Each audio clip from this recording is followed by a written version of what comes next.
Bonsoir, bienvenue au Club d'Orloté, le podcast qui apporte des clés de compréhension pour prendre soin de soi et des autres. Aujourd'hui, je vous retrouve pour la troisième partie de cet épisode sur quel yoga choisir.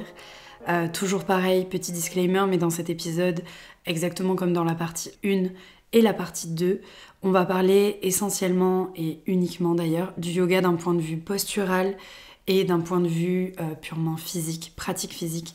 Donc on parle pas du tout de la philosophie du yoga, même si le yoga c'est beaucoup plus que ce qui se passe uniquement sur le tapis. Là, on est uniquement sur les différents styles de yoga que vous pouvez trouver en France, près de chez vous, dans votre ville, dans votre village. Voilà, les différents styles de yoga que vous pouvez pratiquer chez vous. On a parlé des yogas un petit peu plus classiques, traditionnels dans la partie 1. En tout cas, classiques de mon point de vue, disons. Il fallait forcément que je les classe et que je les mette dans 3 catégories différentes. Donc, il fallait vraiment que je choisisse. La première partie, c'était beaucoup autour des plus classiques, des plus traditionnels. Pour rappel, on avait le Hatha, l'Ashtanga, le yoga Iyengar et le yoga Kundalini. Et la deuxième partie qui était un petit peu plus longue parce que personnellement, c'est le style de yoga que je préfère pratiquer. Donc, c'est là que j'ai aussi le plus de notions, de retour d'expérience aussi à vous faire. La deuxième partie était un petit peu plus sur les formes plus modernes de yoga qu'on peut trouver, disons, depuis ces 10-15 dernières années, en tout cas en France. Donc on a parlé du yoga Bikram, du Vinyasa, de tout ce qui est Hot Yoga, Hot Vinyasa, Power Yoga et aussi Warrior Yoga. Donc toutes ces formes un petit peu qui découlent des yogas traditionnels, mais qui sont déjà un petit peu plus modernes, souvent en pratiquant musique, tout ça c'est assez cardio. Donc pour tout ça, je vous renvoie à la première et à la deuxième partie de cet épisode, parce que dans cette troisième et dernière partie, on va s'attaquer uniquement au yoga que j'ai classé dans les plus doux. Donc, pour rappel, et je le redis et je le redirai, je l'ai déjà dit au moins 10 fois, dans la première partie et dans la deuxième partie de cet épisode, c'est mon classement. Voilà, ça m'est propre. C'est des styles de yoga qui sont très différents en général les uns des autres, mais il fallait vraiment que je puisse les classer pour pouvoir vous faire cet épisode justement. Donc, dans tous les cas, j'ai fait au mieux, mais c'est sûr qu'il y avait peut-être d'autres manières de les classer, c'est sûr.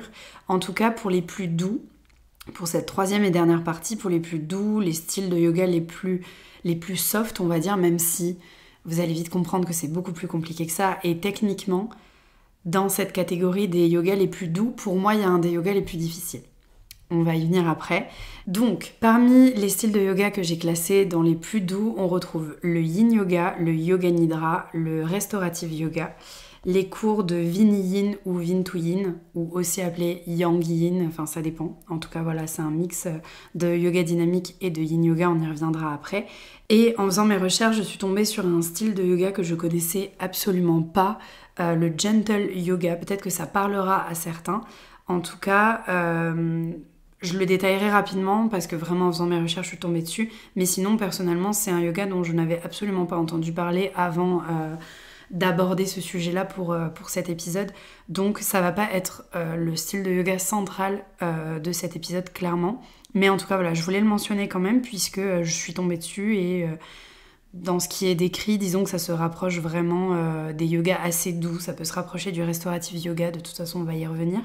Mais en tout cas voilà, pour ceux que j'ai classés dans les yogas les plus doux. Pour rappel, vraiment cet épisode que j'ai décomposé en 3 parties, c'est vraiment pour vous permettre d'avoir un petit aperçu. Alors forcément c'est que de l'audio, c'est pas évident, c'est aussi pour ça que j'essaie de décrire au mieux, selon mon expérience, selon mon regard, chaque style de yoga, mais c'est vraiment pour vous permettre de venir un petit peu toucher votre curiosité pour après que vous puissiez aller tester s'il y a des cours près de chez vous pour aller tester un petit peu toutes ces pratiques, parce que je pars du principe que même si on aime le yoga, des fois on n'a pas testé, on n'a pas tout testé clairement, et je trouve ça hyper intéressant pour enrichir déjà soit son enseignement, sa pratique du yoga, même si on pratique depuis des années avec le même professeur.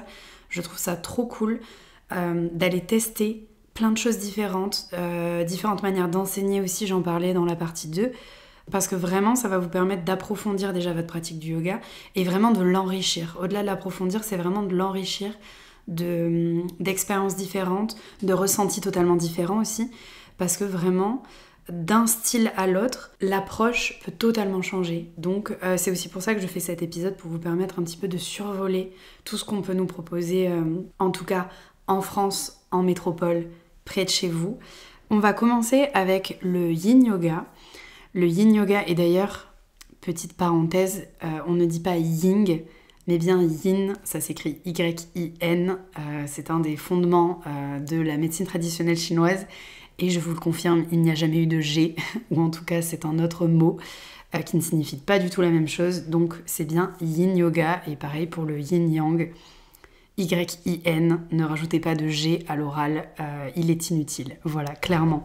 Ça c'était mon petit coup de gueule, mon petit mémo, vraiment c'est hyper important. J'entends trop souvent des personnes prononcer le Yin Yoga, le Yin Yoga.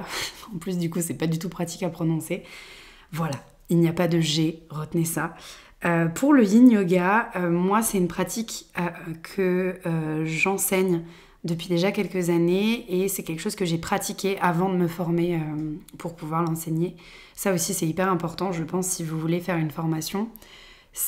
J'écoutais un podcast d'ailleurs là-dessus l'autre jour, L'impermanence de la vie de Michael Naja, super podcast aussi. Donc je lui fais un petit coucou ici, je ne sais pas du tout s'il passera par ici, mais en tout cas... Très très cool son podcast, et il a fait tout un podcast sur les formations de yoga. Et d'ailleurs, je sors un petit peu du sujet de cet épisode, mais clairement, si vous souhaitez approfondir un petit peu votre pratique en vous formant au yoga, sans vouloir forcément enseigner, je trouve que c'est hyper important d'avoir déjà pratiqué longtemps avant. Alors longtemps, on s'entend, il y a des personnes pour qui longtemps ça va être quelques mois, d'autres ça va être des dizaines d'années, donc vous faites un petit peu comme vous voulez. Mais je trouve important de pratiquer pour soi avant de venir se former pour peut-être le transmettre un jour. Je trouve qu'il y a des choses à intégrer pour soi et avec soi seulement. Et du coup, des fois, ça prend du temps. Et moi, c'est exactement ce qui s'est passé avec le Yin Yoga. Donc, je vais vous en parler aussi. Techniquement, le Yin Yoga, pour moi, ce qui revient le plus souvent dans les retours que j'ai et même dans la manière que moi j'ai de le transmettre, il y a une idée d'action dans l'inaction. Vous allez vite comprendre pourquoi. En fait, le Yin Yoga, d'apparence, ça peut paraître assez facile comme yoga, parce qu'on est beaucoup au sol, on est souvent maintenu, soutenu par des accessoires, donc des bolsters qui sont les gros coussins un petit peu cylindriques, on peut dire, je sais pas trop, mais à peu près, je pense que vous voyez de quoi je parle. Ça, c'est un bolster. Vous pouvez aussi être soutenu par des blocs, vous pouvez aussi vous maintenir avec des sangles, enfin, on a pas mal d'accessoires. Pour ce côté-là, ça peut se rapprocher de l'Iyengar dont on a parlé dans la première partie, parce qu'on travaille essentiellement avec des accessoires. Un cours de Yin Yoga d'1 heure où vous n'avez pas d'accessoires, je trouve que c'est compliqué. Et je sais que pourtant, ça se fait beaucoup.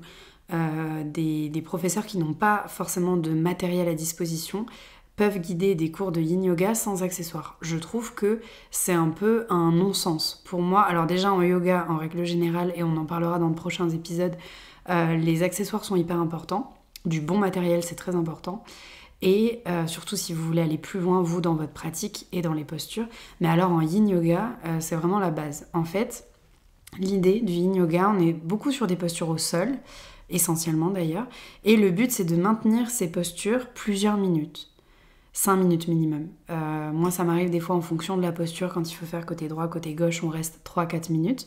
Ça paraît déjà long, mais j'ai fait des cours de Yin Yoga en tant qu'élève, en tant que pratiquant, où clairement, on restait pas loin de 7 ou 10 minutes dans les postures. C'est hyper intense. C'est le fameux yoga que j'ai classé dans les plus doux, mais qui pour moi est le plus difficile. Quand vous êtes quelqu'un qui a l'habitude de beaucoup bouger, qui a son mental qui est tout le temps en activité, en train d'over-penser, clairement, d'être tout le temps en train de réfléchir, de penser à 1000 trucs, d'avoir sans arrêt envie de bouger, de sautiller un petit peu.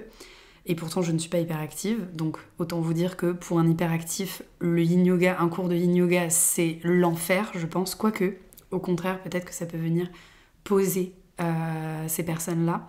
En tout cas, l'idée, c'est de tenir ces postures au sol plusieurs minutes. Et l'essentiel et l'essence même, je dirais, du yin yoga, c'est de venir, en fait, durant ces postures-là, étirer en profondeur le corps. En fait, en yin yoga, on travaille pas du tout au niveau musculaire, on est censé être complètement relâché dans les postures parce que l'étirement, il est encore plus profond que ça. On travaille en fait sur les fascias, on travaille sur l'étirement des tendons et vraiment des tissus profonds. On n'est pas du tout sur la couche musculaire où on contracte les muscles, comme on peut le faire avec par exemple en vinyasa, où clairement là tout le corps est en activité, en mouvement et sollicite le système musculaire. En yin yoga, il n'y a pas du tout ce système-là puisque ton corps est censé être complètement relâché puisque de toute façon tu vas rester plusieurs minutes dans la posture. Donc, il y a un espèce d'équilibre qu'il faut trouver entre... En général, on dit qu'en yin yoga, il faut rester à 80% de ses capacités. Ne jamais aller au 100% et ne jamais aller chercher au-delà, c'est-à-dire l'étirement trop fort. Quand on fait ça, on peut se blesser. Parce que clairement, rester 5 minutes dans une posture d'étirement profond, si t'es à 100% de tes capacités et qu'en fait là, tu ne lâches pas le mental, déjà t'es pas dedans. Donc en fait, ce que tu fais, c'est pas du yoga. Enfin, en tout cas, t'es pas en train de pratiquer du yin yoga. T'es sur autre chose. Mais ce qu'il faut, c'est ton corps va s'étirer. Tu dois complètement relâcher. Alors que des fois, clairement, c'est sensible, c'est douloureux, ça peut être intense. Il faut lâcher le mental aussi et respirer et sentir que c'est vraiment la respiration qui va t'amener, qui va amener le corps à s'ouvrir, à se relâcher peut-être encore un petit peu plus si t'avais pas tout lâché. Et ça sert à ça en fait, ces postures qu'on maintient comme ça plusieurs minutes. Et là où j'en reviens aux accessoires, là où les accessoires sont importants, c'est que techniquement, si tu dois rester à tes 80% et ne pas aller au 100%, c'est important que tu sois maintenu, soutenu par des accessoires. Admettons, il y a des postures, si tu es quelqu'un d'assez souple, il va y avoir certaines postures où tu auras très facilement, si tu es à tes 100%, le front au sol, admettons.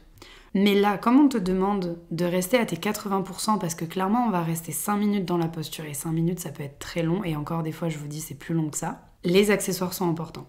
C'est important que justement tu reprennes un petit peu de hauteur. Ok, le front il sera pas au sol, tu vas peut-être avoir besoin d'une brique, d'un bloc entre le front et le sol pour que tu viennes justement te déposer sur le bloc et non pas sur le sol, et pas être dans un étirement à 100%, mais rester dans une certaine mesure en fait, de doser en fait ton effort, puisque clairement en yin yoga il n'y a pas d'effort. Enfin, je sais pas si vous voyez un petit peu la subtilité, et c'est pour ça que je vous parlais d'action dans l'inaction. En fait, le yin yoga, clairement, t'es censé ne pas bouger, t'es censé juste respirer et te relâcher, et en même temps le corps, il est bel et bien dans la posture, et il est bel et bien en train de travailler, en train de s'ouvrir, en train de s'assouplir. C'est un super yoga pour travailler sa souplesse, pour étirer en profondeur son corps. Moi, dans mes cours de yin yoga, j'ai beaucoup de sportifs qui font pour le coup de la course à pied, du vélo à fond. Je suis dans une région où on fait beaucoup de vélo, ou du trail, tout ça. Et ça, pour le coup, le yin yoga, il va super bien avec ces gens-là qui ont une activité physique hyper intense, hyper poussée. Déjà, le yoga, le yin yoga surtout, va venir te poser, travailler le souffle en profondeur et venir étirer en fait tous les muscles, étirer les articulations, étirer tout ça, tout ce que tu mobilises toi dans ta pratique du sport outdoor, on va dire. Donc c'est un super yoga vraiment pour venir s'étirer. C'est un yoga où je pense que, alors c'est pas mon cas, mais je pense que chez des personnes qui sont hyper laxes ou très flex, enfin en tout cas très souples, je sais pas si c'est très intéressant. Parce que forcément, comme le but c'est d'étirer le corps, c'est compliqué de s'étirer. Après, je connais pas trop le sujet à ce niveau-là, mais je pense par exemple à des danseurs ou à des gymnastes, à part en période de récupération suite à une blessure. Je pense que c'est compliqué parce que c'est des personnes qui sont déjà ultra souples. Enfin, pour le coup, leur métier leur demande énormément de souplesse. Donc je sais pas si là, le yin yoga, avec ses étirements au sol, soit très adapté. C'est le seul cas où vraiment je sais pas, en tout cas. J'ai jamais eu ce cas-là. Parce que forcément, quelqu'un qui est très laxe, ou en tout cas qui est très souple, ça va pas venir étirer le corps autant que pour quelqu'un qui ne l'est pas du tout, où là, c'est un vrai challenge. Donc ça, j'avoue que je sais pas trop. Mais sinon, pour le coup, le yin yoga, moi, je le recommande à tout le monde. Au départ, on peut se dire que comme c'est très doux, très lent... En fait, c'est pas que c'est doux, parce que techniquement, quand t'es dans une posture de yin yoga pendant plusieurs minutes, ça n'a rien de doux, hein. Pour moi, c'est vraiment intense. Ça fait partie des séances les plus intenses que je puisse faire, même que ce soit dans ma pratique personnelle ou dans les pratiques que j'enseigne. Pour le coup, ça n'a rien de doux. L'atmosphère est doux. On peut créer une ambiance, quelque chose de très doux pour que justement le mental se pose, pour que la respiration se pose, tout ça. Mais après, les ressentis dans le corps, comme le but c'est d'étirer en profondeur, ça n'a rien de doux. Là où il faut pas aller trop loin, et je trouve que c'est un très bon style de yoga pour ça, c'est toujours les 80% en fait de capacité dans lesquels on doit rester, 70-80%. Au-delà, on n'est plus dans ce qui est juste pour ce style de yoga-là. Je trouve que ça fait vraiment travailler, alors déjà l'humilité, même si tu sais que ton front est censé aller au sol, bah là non, tu remontes, tu mets un accessoire entre le sol et toi, et tu te calmes. Tu te poses tranquillement, et tu vois ce qui se passe, tu observes, tu accueilles toutes les sensations, tu es vraiment là en fait. Je trouve que c'est un des yogas, comme de toute façon il n'y a rien d'autre à faire, t'es posé dans ta posture pour plusieurs minutes, ça tire, mais il faut respirer et poser le mental. C'est vraiment un des styles de yoga où t'es obligé d'être dans l'instant présent. T'es obligé d'être pleinement présent à ce que t'es en train de faire. Et ça aussi, c'est hyper intense et c'est aussi pour ça que je dis que c'est un des plus difficiles. Parce que clairement, dans un cours de Vinyasa, surtout si c'est en musique et qu'il y a un rythme, qu'il y a un côté très cardio, tout ça, t'es tellement concentré sur ton souffle, ce que tu fais, le mouvement, le flow, etc., l'alignement de chaque posture, t'es tellement dans le truc qu'effectivement t'es présent à ce que tu fais, mais t'es concentré en même temps sur plein d'autres choses. Le rythme de la musique qui t'emporte, qui emmène le flow là où il va, etc. Je trouve que dans le yin yoga, de toute façon t'es là et tu bouges pas. Donc t'es obligé de poser le mental, de poser le souffle, de te concentrer uniquement sur ce qui se passe là tout de suite et pas penser à ce qui va se passer dans 5 minutes. Et c'est hyper, alors c'est assez déroutant je pense, surtout sur les premiers cours de yin yoga quand on n'en a jamais fait et qu'on n'est pas quelqu'un qui se pose facilement. Je trouve qu'il y a un vrai... c'est une vraie belle... comment dire, c'est un vrai bon moment qu'on peut passer avec soi. Et en même temps, c'est vraiment, ça peut être très déroutant, très intense. Donc faut être prévenu. Après, pour moi, c'est un des styles de yoga que je préfère. D'ailleurs, c'est une des premières formations que j'ai faites. Et d'ailleurs, avant de le transmettre, il m'a fallu du temps pour l'intégrer, même après être formée. Alors que je suis formée à la médecine chinoise, il y a un lien direct aussi avec la médecine chinoise. C'est pour ça que ça s'appelle le yin yoga. C'est vrai que je ne l'ai pas dit au départ. C'est un style de yoga qui est assez récent. Mon Dieu, je ne fais les choses pas du tout dans le bon ordre, mais c'est pas grave. En tout cas, c'est un style de yoga qui est assez récent, qui a été développé dans les années 90, si je ne dis pas de bêtises, par un Américain. Et clairement, il s'est inspiré de la philosophie taoïste, de la philosophie chinoise et surtout de la médecine chinoise et du trajet des méridiens, des canaux, mais pour en fait créer des postures qui vont venir étirer chacun de ces canaux. L'idée, c'est ça en fait, du yin yoga. C'est pour ça qu'il y a cette racine yin yoga qui vient pas du tout du sanskrit ou d'un mot sanskrit ou gurmukhi ou indien. C'est vraiment, hindi pardon.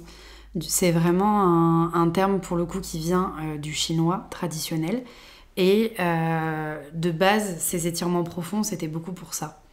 Après, il existe plein de variantes. C'est un style de yoga qui est hyper inclusif, on va dire. Donc, quel que soit votre âge, votre niveau de souplesse, votre corps aussi, les blessures qu'il a pu endurer, il y a toujours une option avec une posture de yin qui est adaptée à chacun. À part, j'en parlais tout à l'heure, à part dans les cas de personnes hyper flex et très souples, clairement je pense qu'un contorsionniste, le yin yoga il s'en fout un peu, mais ça toujours c'est un extrême et clairement dans un cours de yoga ça fait pas partie du public qu'on reçoit en général. Mais sinon il y a des niveaux pour chaque personne. Typiquement c'était un petit peu le thème de mes cours là ces derniers jours, le grand écart, Hanumanasana qui est une posture de yoga. Elle fait partie en fait des postures de yin yoga aussi. Donc après, il y a plein de manières de la pratiquer, toujours pareil avec des accessoires, avec des bolsters, parce qu'en fait, on s'en fout que tu aies tes hanches au sol et que tu aies ton parfait grand écart, c'est pas du tout le but. Ce qui est hyper intéressant avec le yin yoga, surtout le fait de travailler avec des accessoires, c'est que vous allez voir aussi une sorte de progression dans la souplesse, dans le fait que le corps s'ouvre. C'est hyper gratifiant de voir que, par exemple, il y a un mois, vous aviez besoin de 2 blocs plus un bolster pour faire une posture, pour rester dans la posture de façon confortable, mais que ça tire un petit peu quand même, que le corps travaille. Et que là, un mois et demi après, vous avez plus besoin que du bolster et plus du tout des 2 blocs que vous mettiez en plus pour avoir un peu plus de hauteur. Et ça, pour ça, le fait de travailler avec des accessoires, et c'est valable pour tous les styles de yoga, c'est hyper agréable en tout cas de se rendre compte de sa progression, même s'il n'y a pas d'idée de progression en yoga, mais je pense que vous voyez un petit peu de quoi je parle. De sa progression en termes de souplesse et d'alignement, c'est hyper intéressant de travailler avec des accessoires. En hatha aussi, je sais qu'on peut pratiquer avec des blocs aussi beaucoup. L'iyengar, bon, typiquement, c'est la base même de ce yoga. Mais en yin yoga, je trouve qu'ils ont vraiment leur place aussi. Et pareil pour le restorative yoga dont on va parler juste après. C'est vraiment cette idée de venir soutenir le corps pour que de toute façon, il se place naturellement. Et après, c'est le temps qui fait les choses et c'est le temps qui fait que le corps s'ouvre, s'assouplit, se relâche aussi. On a beaucoup de tensions inutiles au quotidien dont on se rend pas du tout compte. Et dans un cours de yin yoga, on s'en rend compte quand il faut tout relâcher. On se rend compte qu'en fait, on lâche pas et qu'il y a plein de zones du corps qu'on a du mal à lâcher. Et c'est un beau moment en général qu'on passe lors d'un cours de yin yoga. Donc d'apparence, c'est des cours qui sont très doux. Moi, je les pratique en musique quand même, donc avec des musiques très douces. Mais je trouve que la musique a vraiment sa place dans ma pratique. Et je trouve que voilà, c'est intéressant et ça peut aider certains à lâcher un petit peu plus aussi. Ou alors à capter l'ambiance et à se caler sur l'ambiance aussi musicale qu'on choisit d'apporter au cours. Mais l'un des meilleurs cours de yin yoga que j'ai fait de ma vie, c'était dans le silence et en tant que participant, c'était assez intense. Dans le yin yoga, comme il y a cette idée d'étirement, on est censé se placer dans la posture, devoir presque pouvoir s'endormir dans cette posture. Et en même temps, ça doit quand même tirer. Donc on doit trouver, c'est là que je vous parlais d'action dans l'inaction, c'est qu'on doit trouver le confort dans quelque chose qui va être inconfortable. Et souvent, la première minute, clairement, on est dans l'inconfort pur parce que ça tire et c'est là que la respiration aide beaucoup. Et c'est là que sur chaque expiration, le corps va se déposer un petit peu plus dans la posture. Il y a vraiment cette idée de confort qu'on doit trouver coûte que coûte en lâchant, en déposant le corps dans quelque chose et une posture qui peut être hyper inconfortable. Je vous parlais du grand écart. Clairement, bon là c'est un extrême, mais il y a plein de postures qui sont d'apparence pas du tout faciles et pas du tout confortables. Et le yin yoga nous pousse à trouver de la douceur, de la lenteur et du confort dans une posture dans laquelle on se dit mais j'arriverai jamais à être bien dans cette posture-là. Donc c'est hyper... je trouve que après, si on le transpose à ce qui peut se passer aussi dans notre vie, à trouver quelque part une sorte de confort dans des périodes où on est clairement avec des insécurités, avec de l'inconfort, c'est une vraie philosophie de vie, encore une fois. De toute façon, le yoga ou la médecine chinoise, clairement, c'est que ça, quasiment. Donc voilà, mais je trouve que c'est un beau message. Et là, surtout, ces yogas plus doux, c'est clairement ce qu'on vient travailler. C'est pas parce que c'est plus doux que c'est plan-plan et on s'en fout, il se passe rien. Au contraire, c'est justement dans les choses qui sont d'apparence les plus douces et les plus calmes, tranquilles, qui se passe le plus de choses en fait. Techniquement, c'est là, tous ces yogas dont je vais vous parler aujourd'hui sont des yogas assez lents, voire même immobiles, mais en fait, dans votre corps, il se passe plein de choses. Vous êtes en train d'étirer plein de choses. Tout reste en perpétuel mouvement, en fait. Moi, c'est ça que j'adore. Et clairement, je pense vraiment que c'est dans ce qui est plus doux d'apparence, plus calme, plus posé, où on peut se dire, il se passe rien, qu'en fait, il se passe tout. Et que tout est en mouvement perpétuel. Enfin, c'est vraiment cette idée-là. En tout cas, c'est vraiment comme ça que je le vois. Donc voilà pour le yin yoga. J'espère que je vous aurai donné envie de tester un cours de yin yoga parce que vraiment c'est une très belle pratique et franchement c'est à tester. Je veux pas vous en dire plus, ça fait déjà un petit moment qu'on en parle, mais en tout cas voilà, testez et vous me direz. J'ai hâte d'avoir vos retours après un cours de Yin Yoga. On va passer au restaurative yoga ou yoga réparateur, yoga restauratif. Pour moi c'est un petit peu le petit frère du Yin Yoga, j'allais dire le petit cousin, mais bon là on s'éloigne peut-être un petit peu trop dans l'arbre généalogique. Pour moi, le restorative yoga, c'est un peu un sous-genre. Alors attention, vraiment, moi, je vais me faire des ennemis. C'est un petit peu un sous-genre du yin yoga. Je m'explique. Clairement, moi, j'ai commencé par celui que je préfère. Donc c'est pour ça que je vous en ai parlé aussi longtemps. Le restorative yoga, pour le coup, là, il y a une approche thérapeutique, un petit peu comme en yin yoga, qui a pour but de travailler sur le système nerveux et de permettre en fait d'apaiser, de réorganiser et de régénérer le corps en profondeur. Donc c'est un style de yoga qui active en fait des mécanismes immunitaires et un petit peu guérisseurs, réparateurs du corps. D'apparence, ça va être très difficile de différencier un cours de restorative yoga d'un cours de yin yoga parce que en apparence, pareil, on utilise des bolsters, on utilise des blocs, on utilise des couvertures pour se poser, pour se caler dans les postures. Mais disons qu'en restorative yoga, il me semble, parce que j'ai fait qu'un seul cours de restorative yoga. Après, je me suis vraiment tournée vers le yin yoga parce que pour moi, c'était plus puissant, on va dire. Le restorative yoga, pour le coup, c'est beaucoup plus doux. On est toujours dans cette idée de détendre le corps en profondeur, de relâcher complètement au niveau musculaire, mais il n'y a pas du tout cette idée d'étirement du corps en profondeur. C'est vraiment plus une relaxation en mouvement, si vous voulez. Mais pareil, les postures sont tenues quelques minutes, un petit peu moins longtemps qu'en yin yoga. C'est des postures au sol beaucoup.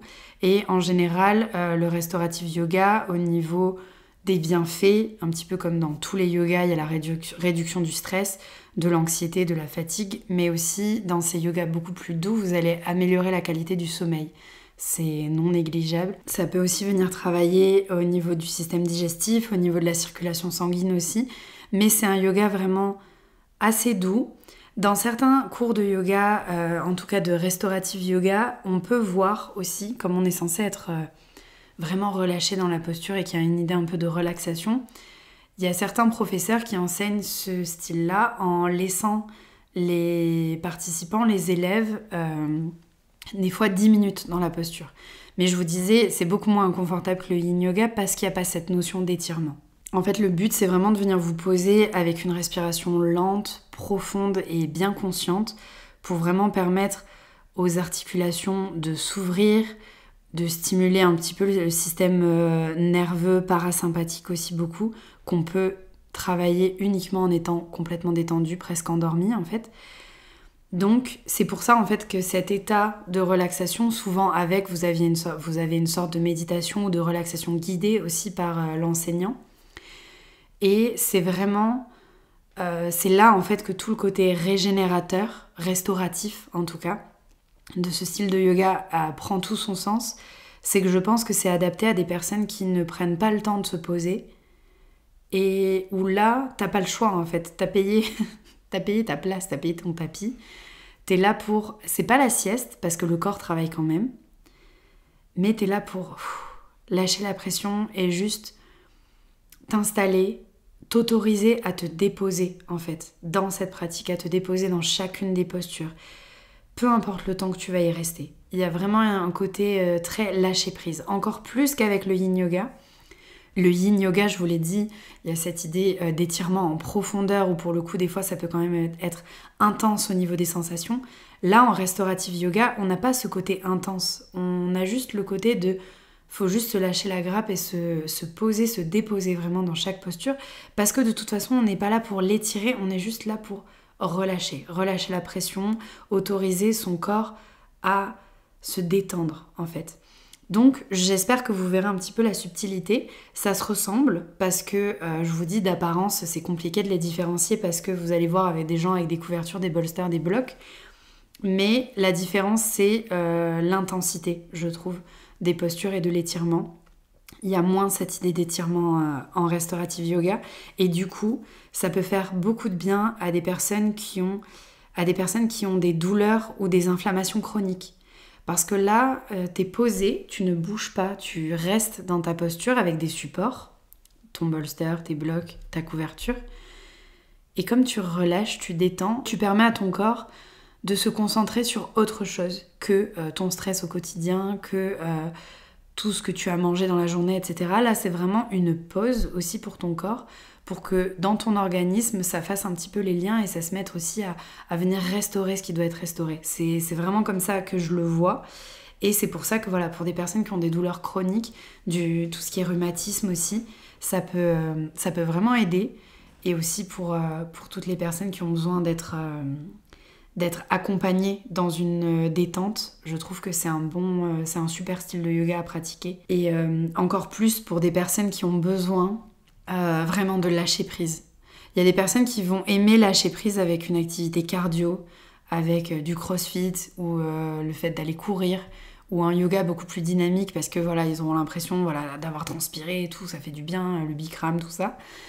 Et à côté de ça, il y a aussi des personnes pour lâcher prise qui ont besoin d'énormément de calme, de douceur, de quelque chose de beaucoup plus... C'est pas que c'est plus profond, parce que c'est pas ça. Aussi, avec les yogas plus modernes ou les formes plus traditionnelles de yoga, il y a quelque chose de très profond qui se joue aussi. Mais disons que c'est deux approches complètement différentes. Et franchement, ça fait pas de mal. Ça fait pas de mal, ça fait même du bien. On pourrait se dire que c'est un cours qui est fait que pour les mamies. Et en fait, non, je pense que même certains enfants, alors même si c'est plus compliqué de les laisser plusieurs minutes dans une posture, je pense que, ou même durant l'adolescence, c'est des choses qui peuvent faire du bien, ou même dans notre vie d'adulte, en fonction du rythme de vie qu'on a, du repos qu'on s'accorde pas forcément. Je trouve que c'est des bons outils en tout cas qui sont à la portée de pas mal de monde, parce que clairement des cours de yoga doux, de yin yoga, de restorative yoga, tout ça vous pouvez en trouver maintenant un petit peu partout en France, près de chez vous, et ça mérite d'être testé en tout cas. Et alors clairement c'est rare de faire que ça, peut-être que c'est quelque chose que vous aurez envie de pratiquer de temps en temps en complément d'une pratique plus dynamique, mais pour le coup ça a sa place clairement dans le monde du yoga. Et ça a du succès aussi. Et c'est à tester, pareil, vous me direz. Ensuite, on va passer au troisième style de yoga que j'ai classé dans les plus doux, le yoga nidra. Alors, le yoga nidra, c'est encore autre chose, c'est encore plus doux que le restorative yoga.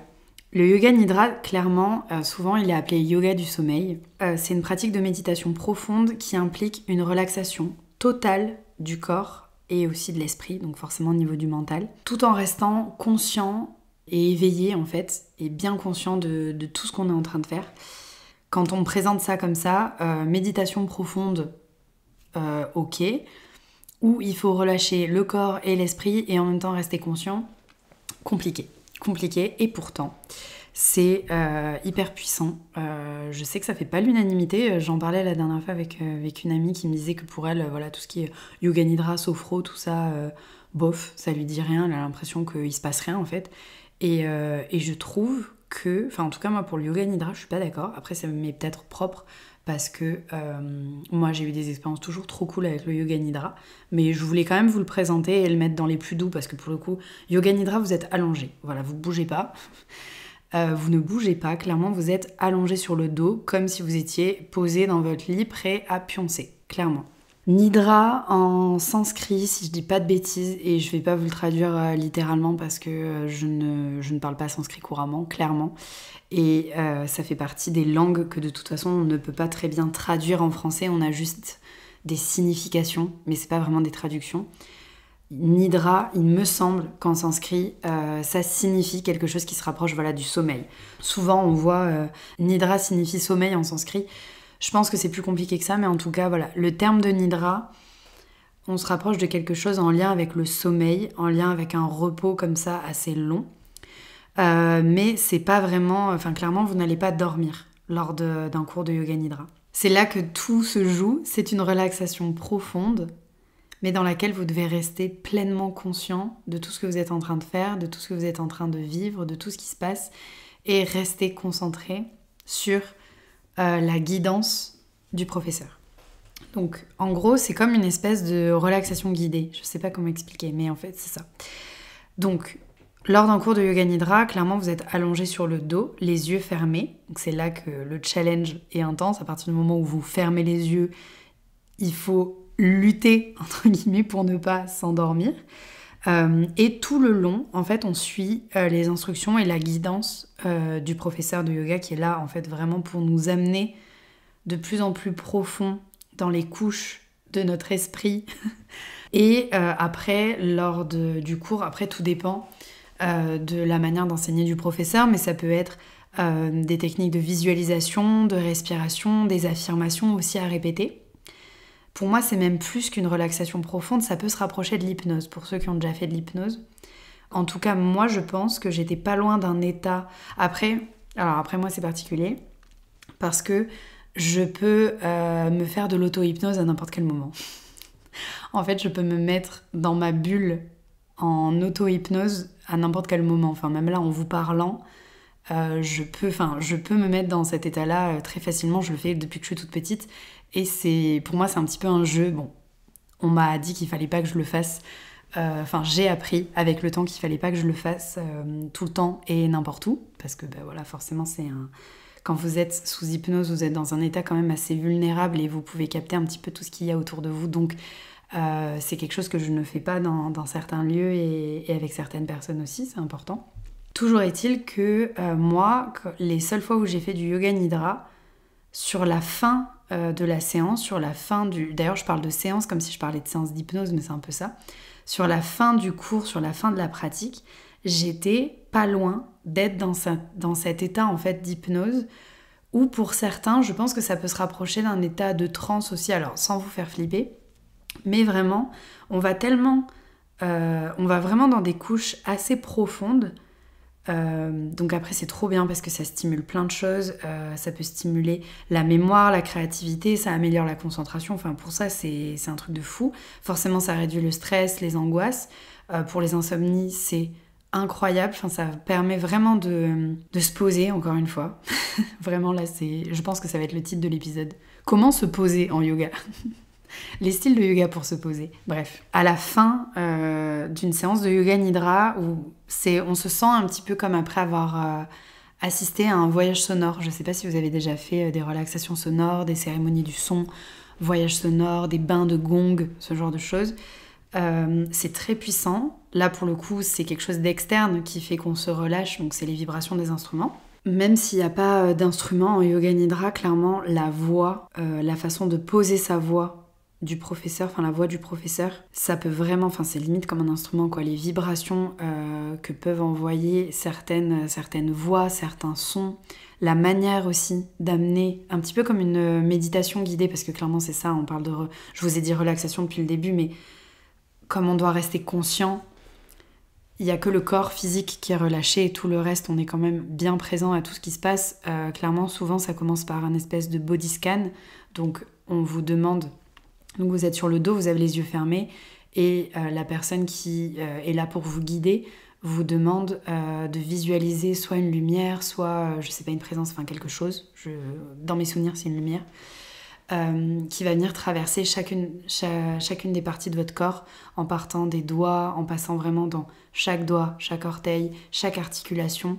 Et ça, pour le coup, alors je n'ai aucune idée de combien de temps ça dure à chaque fois, mais un body scan, pour le coup, ça peut être très rapide, durer quelques minutes, comme je pense 20 minutes. Un body scan suffisamment poussé et profond, ça peut durer vraiment très longtemps.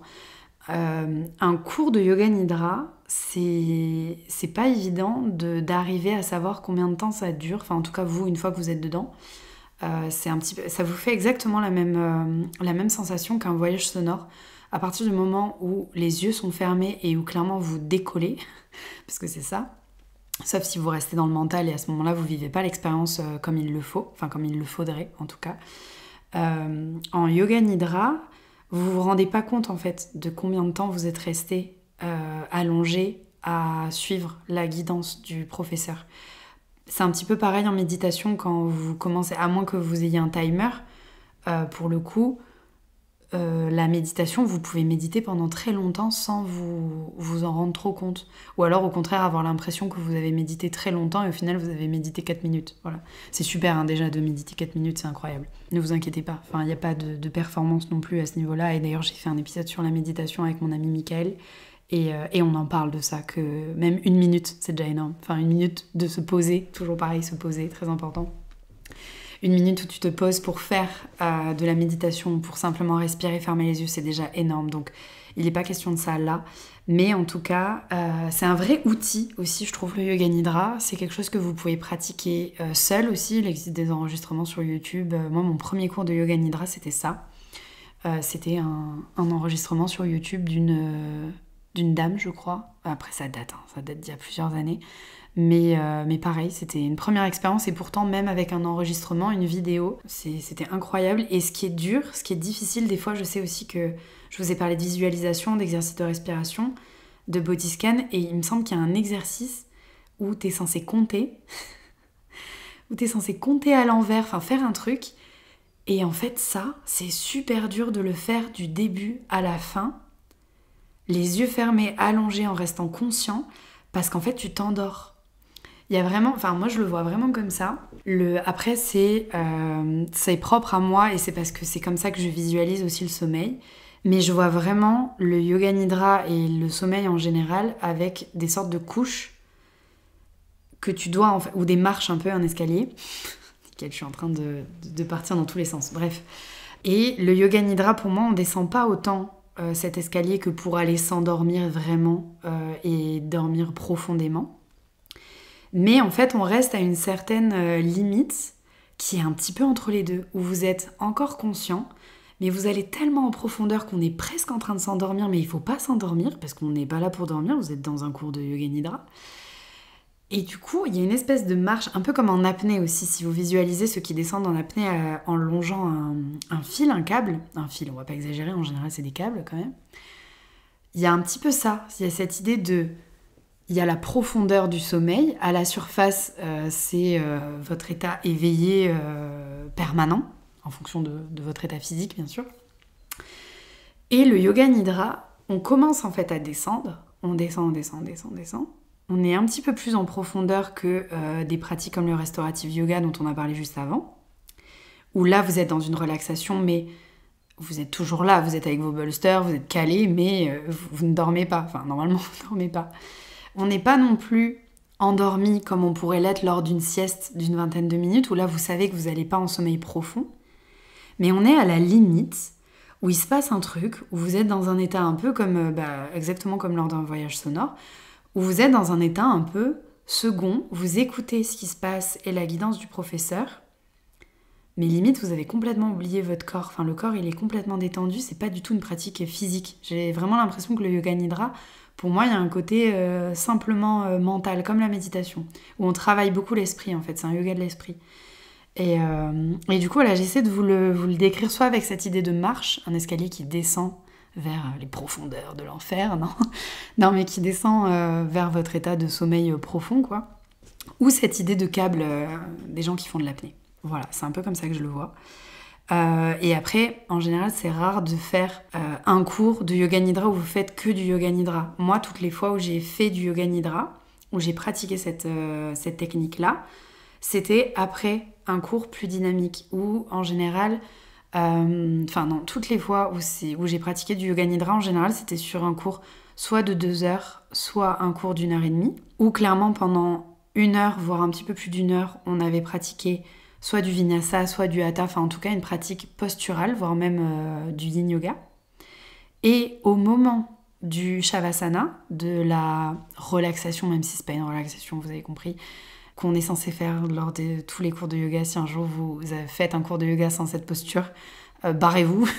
Ce n'est pas du yoga, c'est du pilates ou c'est de la gym, je sais pas ce que c'est, mais à la fin d'un cours de yoga, pour que le corps intègre tout ce qui s'est passé, on doit passer par cette posture, c'est la plus importante. Donc, au moment de faire cette dernière posture, là où habituellement, je sais pas, sur un cours d'1 heure, vous faites entre 7 et 10 minutes de Shavasana à la fin, là, comme on était sur un cours beaucoup plus long, qu'on avait bien pratiqué avant, qu'on avait fait des pranayama au début, méditation, la totale, là, on avait au moins une demi-heure, voire même plus, des fois je vous dis, je me rends pas compte du timing, de Yoga Nidra. En fait, le Shavasana se transformait en une séance de Yoga Nidra. Et c'est là que c'est hyper intéressant parce que pour le coup, vous faites une pratique de yoga ultra complète. Vous passez par de la méditation, du pranayama au début, une pratique posturale plus ou moins intense en fonction de là où vous êtes et de ce que vous faites et de ce que le professeur veut vous proposer aussi. Et vous finissez avec un long Shavasana qui est en fait une séance de Yoga Nidra, donc yoga du sommeil où il ne faut pas s'endormir et où il faut rester pleinement conscient, mais où clairement vous allez être dans un état entre l'hypnose, la transe et un état, et en même temps vous êtes trop bien. Pour le coup, je vous parle de transe, je vous parle d'hypnose, tout ça, mais sachez que je n'ai jamais pris de drogue, je ne me suis jamais droguée, je n'ai jamais rien fumé. Du coup, quand je vous parle de ces états-là, c'est vraiment du point de vue de quelqu'un qui n'a jamais rien pris de psychédélique ou de trucs comme ça.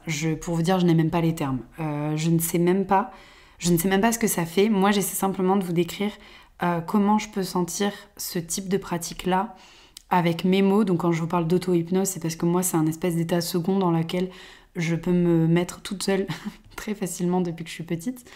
Mais c'est pas du tout avec le regard de quelqu'un qui a déjà pris des cachets ou des trucs. Pas du tout, ok ? Donc si je vous dis que ça vous plonge dans un état un petit peu second, c'est pas du tout pour vous faire peur. C'est vraiment parce que c'est vraiment comme ça que je l'ai expérimenté. C'est un état très doux. Vous savez, le moment, en fait, voilà, c'est comme ça que je vais vous le décrire. Le moment où vous basculez quand vous allez vous coucher. Le moment où vous basculez, ça fait très peur, dit comme ça. Le moment où vous allez dormir, est-ce que ça vous est déjà arrivé de sentir le moment où justement vous vous endormez ? Eh bien, le Yoga Nidra, on est juste là. En fait, c'est cette marche-là. Vous n'êtes pas endormi, mais vous êtes juste avant. Et le corps est détendu, vous êtes posé, vous écoutez quelqu'un qui parle, en plus toujours un petit peu au même rythme, comme ça, nan. Ce qui fait que ça peut être hyper monotone, ça vient vraiment vous envoyer je ne sais où. Et du coup, vous êtes à la limite et il ne faut pas s'endormir. Je vous rassure, la moitié des cours de Yoga Nidra que j'ai fait, clairement, je me suis assoupie. Enfin, je me suis endormie à certains moments. Et c'est là que... C'est pour ça que je vous le présente dans les yogas les plus doux, parce que clairement, on est allongé sur le dos. Mais il y a un vrai travail de conscience, un vrai travail de l'esprit, une espèce de gymnastique de l'esprit qui fait qu'il ne faut pas lâcher. Vous devez rester concentré sur la guidance du professeur. Et en même temps, clairement, on a les yeux fermés, on est allongé, on vient de pratiquer. S'il faut de l'ashtanga avant, enfin, on est juste KO, on veut dormir. Je sais pas comment vous le décrire, mais en tout cas, voilà, c'est comme ça que ça se passe. Et franchement, c'est une vraie expérience. Franchement, c'est une vraie expérience, tout autant qu'un bon voyage sonore. Enfin, ça fait vraiment partie des choses qui sont à tester au moins une fois dans sa vie, parce que... et il faut le faire à fond, parce que forcément... aller tester un cours de Nidra, un cours de Restorative Yoga ou même de Yin Yoga, où clairement vous êtes dans le contrôle de A à Z, il va rien se passer. Enfin, c'est dommage. C'est dommage, il va rien se passer, vous allez rien sentir, vous n'allez pas du tout trouver que c'était une expérience folle, etc. Moi, je préfère quelqu'un qui va par exemple tester un cours de Yin Yoga et qui me dit « Waouh, c'était pas pour moi ». Mais parce que j'ai vu et j'ai senti que cette personne-là l'a fait à fond et a senti que waouh, c'était trop intense, c'était trop... C'est dur, hein, parce que franchement, ces pratiques-là de yoga doux, je vous dis, d'apparence, ça peut paraître très doux, mais du coup, il faut accepter aussi de lâcher dans la tête aussi. Et puis, il faut accepter de ne pas bouger, il faut accepter de rester à 70-80% de ses capacités. Ça, l'ego, il kiffe pas, hein, clairement, il aime pas trop ça. Qu'on lui impose d'être dans la mesure, qu'on lui impose de rester humble en fait face à ce qu'on est capable de faire habituellement. Ouais, mais d'habitude, là, je suis censée avoir le front au sol. Non, là, tu reprends de la hauteur et tu respires. Et tu ne forces pas pour que ton front soit au sol. Tu te poses et c'est le poids du corps, la pesanteur et tes respirations qui vont déposer le corps encore un petit peu plus dans la posture. Pareil pour le Yoga Nidra. Yoga Nidra, si tout le long vous êtes dans le contrôle en train de vous dire « Putain, qu'est-ce que je fous là ?» bah tu vis pas l'expérience pleinement. Et c'est là que pour moi, les yoga doux sont au final des fois les plus difficiles à pratiquer. C'est que quand vous faites un yoga plus traditionnel ou plus moderne, Vinyasa, Hatha, Kundalini c'est à part. Mais voilà, une pratique dynamique, posturale, voilà, là vous êtes en train, vous alignez vos hanches, vous faites votre truc. Là pour le coup, vous n'avez pas besoin de lâcher, enfin il y a un petit peu besoin de lâcher si jamais, mais je sais pas comment expliquer. Les yogas doux au final, en apparence, c'est facile. Tu te dis, ouais, c'est plan-plan, machin, tranquille. Bah, en fait, c'est tout l'inverse. Surtout si vous avez tendance, un petit peu comme moi, à être comme ça, assez actif au quotidien, à avoir voilà, plein d'idées, les idées qui fusent, la créativité à fond et tout. Là, ça vous pose. Mais c'est hyper intéressant ces moments où on se pose. C'est un petit peu comme quand on est enfant, où j'entendais beaucoup que l'ennui était important. Parce que c'est là qu'on se remet à avoir des idées, qu'on se remet à, voilà, à booster sa créativité, à améliorer aussi sa mémoire, etc., ses réflexions, son esprit critique aussi, pour moi, c'est quelque chose que je valorise beaucoup. Ben là, c'est pareil. Les yogas doux, comme de toute façon, vous êtes posé, vous allez rester plusieurs minutes, même des fois plusieurs dizaines de minutes, du coup, pour le yoga nidra. Si tu poses pas ton cerveau, tu vas passer un moment de merde. Tu vas passer le pire moment de ta life, quoi. Tu vas sortir en te disant plus jamais, quoi. Alors que ça aurait pu être une expérience de fou. Donc vraiment, si vous êtes amené à tester ces yogas-là, faites-le pleinement. Allez-y en vivant vraiment l'expérience de A à Z, en vous laissant porter et vraiment poser. Pareil pour le Kundalini. Kundalini, c'est pareil. Allez-y sans vous poser de questions, n'intellectualisez pas tout ce qui se passe, juste faites et vous verrez après. Voilà, c'est un peu comme ça que j'ai envie de vous le présenter. Faites et vous analyserez après comment vous vous êtes senti, ce qui s'est passé dans votre corps. Des fois, c'est plusieurs jours après qu'on se dit « Waouh, en fait, ça m'a fait trop du bien ». Pareil pour le yoga nidra, des fois, en sortant, t'es encore un peu... t'as l'impression que t'as fait une mauvaise sieste. Moi, je déteste faire la sieste. Je me réveille toujours hyper de mauvaise humeur quand je fais la sieste. Du coup, yoga nidra, si on me le dit avant, il y a une fois on me l'a dit avant, et j'étais là, oh la flemme, la flemme, et clairement, en fait non, c'était la meilleure séance de yoga nidra de ma vie. Parce que, en plus, alors après ça m'est propre, mais je sais pas si ça vous le fait aussi, mais les choses où en général j'y vais un peu à reculons, où je me dis, oh, j'ai la flemme, j'ai pas envie, pourquoi j'ai dit oui, tout ça. Au final, en général, c'est les meilleures expériences de ma vie, c'est les meilleurs moments de ma vie. Où au final, alors qu'à la base, j'avais pas envie d'y aller, ou j'avais pas envie, ou je regrettais d'avoir dit oui, etc. Donc peut-être que ça vous fait ça aussi, que vous vous y retrouverez aussi. Donc vraiment, si on vous le propose, vivez-le pleinement. Faites l'expérience de A à Z, et au pire, après, au moins, si vous l'avez fait à fond, si vous me dites « ouais, j'ai pas aimé », eh ben, trop bien, mais au moins vous l'avez fait à fond. Enfin, trop bien. C'est pas « ouais, trop bien, t'as pas aimé, t'as détesté, t'as passé un moment pourri ». C'est pas dans ce sens-là, c'est vraiment trop bien parce qu'au moins, vous avez fait l'expérience. Et ça compte, en fait. Ça compte parce que peut-être que c'est des choses qui vont vous faire des déclics d'ici plusieurs mois, d'ici plusieurs années aussi même des fois. Et c'est trop bien. Rien n'est à jeter vraiment. Prenez tout ce qui vient. Si on vous le propose, testez. Franchement, vous me direz ce que vous en avez pensé, mais en tout cas voilà. Très rapidement, je voulais aussi vous parler du Yin Yin ou des cours de Yang Yin, ou moi perso je les appelle Yin to Yin, et je vais vous expliquer pourquoi. Clairement, ces cours-là, en général, c'est l'union du Vinyasa et du Yin Yoga. Ou en tout cas, c'est l'union d'une pratique dynamique, quelle qu'elle soit. Vous y mettez le nom que vous voulez. Moi, c'est du Vinyasa en général sur ces cours-là. C'est l'union d'une pratique dynamique avec quelques postures de Yin Yoga dans le même cours. Donc ça veut dire que si par exemple on prend un cours d'1 heure, généralement, en tout cas pour moi, dans ce que j'enseigne, donc moi j'appelle ça des cours de Yin to Yin parce qu'en fait on fait 50-50. On fait 50% de Vinyasa et 50% de Yin Yoga. Donc la première partie du cours, c'est du Vinyasa dynamique. Le cours commence comme un cours de Vinyasa, comme si on allait faire ça pendant 1 heure. On fait quelques flows, quelques postures, salutations au soleil, on prend le temps de respirer aussi au début. On prend le temps de respirer tout le long, mais on fait des pranayamas au début. Et la deuxième moitié du cours, une fois qu'on a ramené de la chaleur dans le corps, qu'on a mis en mouvement ce corps, souvent c'est des flows quand même que je fais assez dynamiques, avec du rythme avec plusieurs respirations dans chaque posture pour avoir le temps de bien sentir ce qui se passe. La deuxième partie, il y a... À chaque fois, j'essaie de trouver... Je sais qu'en yin yoga, il n'y a pas vraiment de transition, mais à chaque fois, moi... je viens du monde de la danse, voilà, le vinyasa, ça fait partie de ma pratique préférée, mais parce qu'il y a cette idée de transition, de flow. Et même dans mes cours de yin yoga, j'arrive à mêler comme ça un petit peu des transitions entre les postures pour que ça soit le plus fluide possible et que ça fasse pas un effet, je sais pas comment dire, j'imagine un effet saccadé un peu, même si c'est pas saccadé le mot, mais bon, vous avez compris. Du coup, même dans mes cours de Yin to Yin, en fait, il y a une posture qui fait qu'on va passer au sol, qui fait que vous allez attraper votre bolster, vos blocs à côté de votre tapis, et qu'en fait, après, on passe en mode full Yin Yoga pour le restant du cours.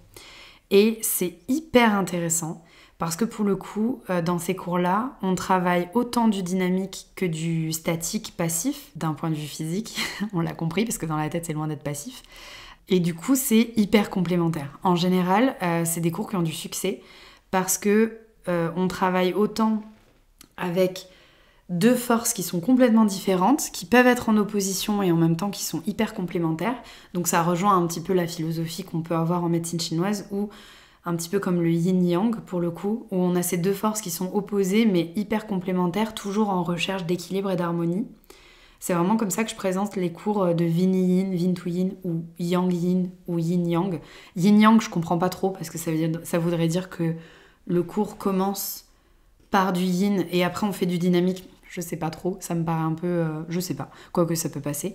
Mais en tout cas, voilà, c'est des cours qui sont hyper intéressants. Donc si jamais vous voyez ce nom passer dans le programme de certains studios qui sont près de chez vous, ou que, je sais pas, un professeur, ou même lors de retraite, vous voyez ce mot, ou en tout cas ce style de yoga-là, vous saurez que de toute façon, c'est des cours où vous allez faire autant de pratiques dynamiques posturales que du yin yoga où vous serez posé avec des accessoires.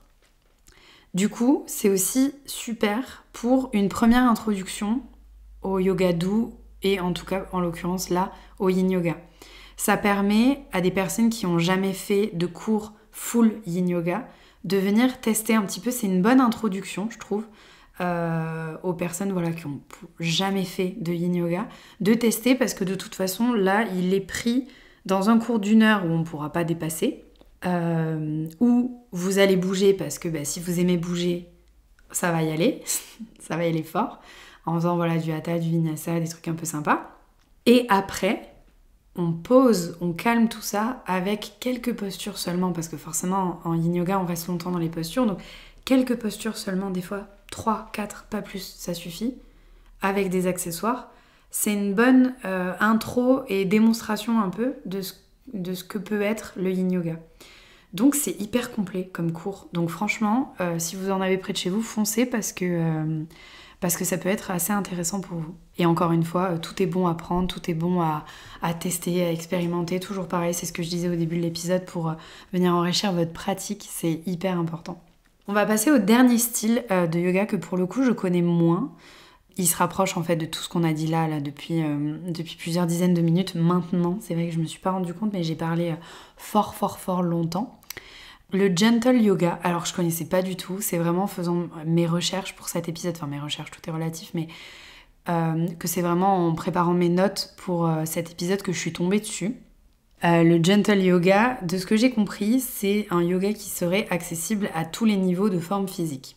Et comme tous les yogas, forcément c'est une pratique qui met l'accent sur la respiration, la détente, mais là je crois qu'il y a une vraie volonté de prise de conscience corporelle, prise de conscience de son corps, prise de conscience de la posture, de comment se place le corps, etc. Et je crois que c'était hyper intéressant et que c'est proposé sur des personnes qui ont pu... Alors soit des personnes âgées qui ont plus vraiment conscience de leur corps, même si je sais pas si c'est juste dit comme ça, mais en tout cas c'est comme ça que je l'ai compris. Ou aussi des personnes qui récupèrent suite à une blessure ou suite à une maladie. Mais pour le coup, c'est là que je me suis posé la question, puisque c'est beaucoup de méditation, relaxation pour aider un peu à réduire le stress, les angoisses, tout ça. On se rapproche du restorative yoga. Et le côté être accessible à tous les niveaux de forme physique, ça, et encore une fois, c'est mon avis, tous les styles de yoga sont censés être accessible à tous les niveaux de forme physique. Si vous avez un bon enseignant de yoga, qui classe pas forcément par niveau ses élèves, je pense vraiment que tous les styles de yoga sont à la portée de tout le monde, de tous les corps. Alors peut-être que c'est très naïf de ma part de le voir comme ça, mais c'est vraiment, pour moi c'est ça, le yoga est universel et c'est pas bateau de dire ça. Le yoga est vraiment accessible à tous, et en termes d'inclusivité, on en fera sûrement un épisode sur est-ce que le yoga est vraiment inclusif, est-ce que l'image du yoga qu'on a aujourd'hui est inclusive.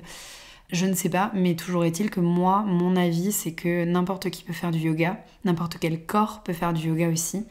Il y a plein de manières de pratiquer le yoga, là, de toute façon, cet épisode était là-dessus, hein. Autant sur les styles les plus dynamiques que sur les styles les plus doux, que sur les styles les plus traditionnels. N'importe qui, en étant bien accompagné, parce que ça c'est hyper important, en étant bien accompagné pour pas se blesser, pour pas faire n'importe quoi, je trouve qu'on peut accompagner n'importe quelle personne à pratiquer le yoga de façon juste pour elle.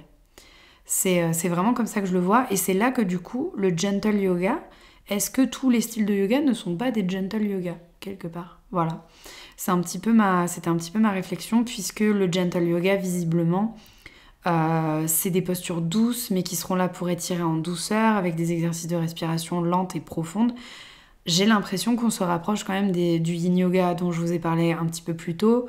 Restaurative yoga aussi pour ce côté, se récupérer, restaurer après une blessure ou une maladie.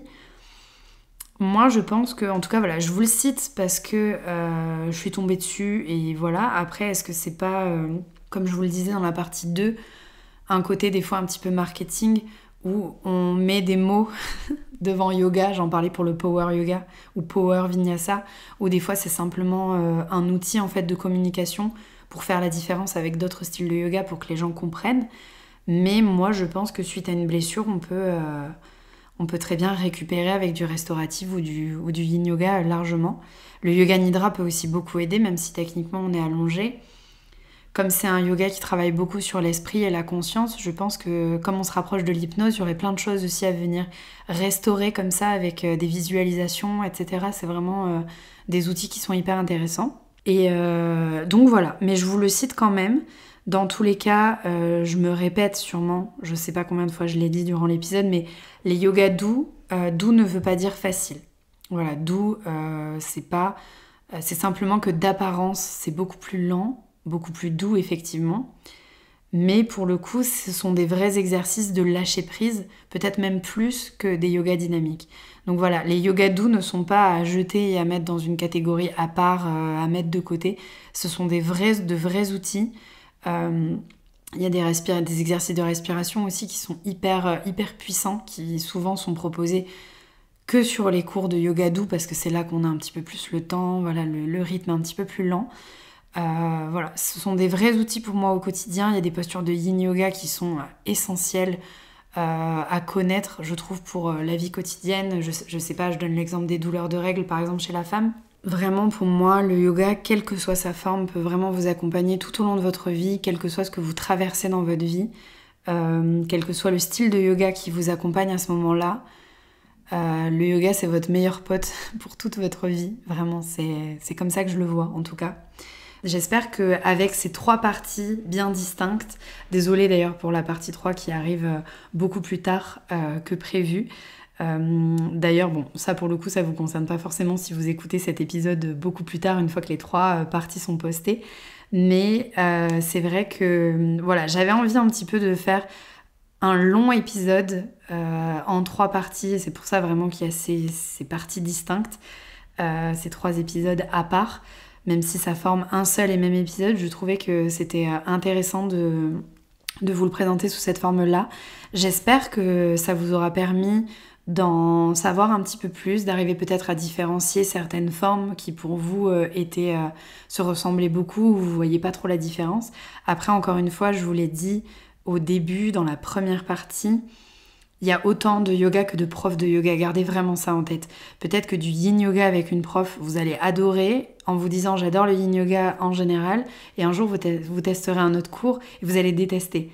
Et c'est pas le yin yoga que du coup vous détestez, c'est la manière d'enseigner de cette deuxième personne. Donc voilà, il y a autant de yoga que de profs de yoga, il y a autant de yoga que de manières d'enseigner le yoga, même au-delà des profs. Trouvez-vous vos profs chouchous, les profs qui vraiment vous font avancer aussi dans cette pratique, dans ce chemin, parce que pour moi c'est un chemin, il n'y a pas de... Tu n'arrives jamais, ça fait partie, c'est comme la vie quoi. Et voilà, trouvez-vous un peu les pratiques qui vous font du bien, les profs aussi qui vous accompagnent correctement. J'entends trop d'histoires avec des dingueries venant de professeurs de yoga. De toute façon, on en parlera sûrement dans de prochains épisodes, mais en tout cas, allez vers les styles que je vous ai présentés qui vous ont paru le plus attrayants pour vous aujourd'hui. Testez aussi, si de temps en temps dans les studios de yoga vous avez l'habitude d'aller, il y a des cours, voilà, des workshops un peu plus avec des thématiques, tout ça, où vous sentez que vous êtes un petit peu piqué au niveau de votre curiosité. Testez.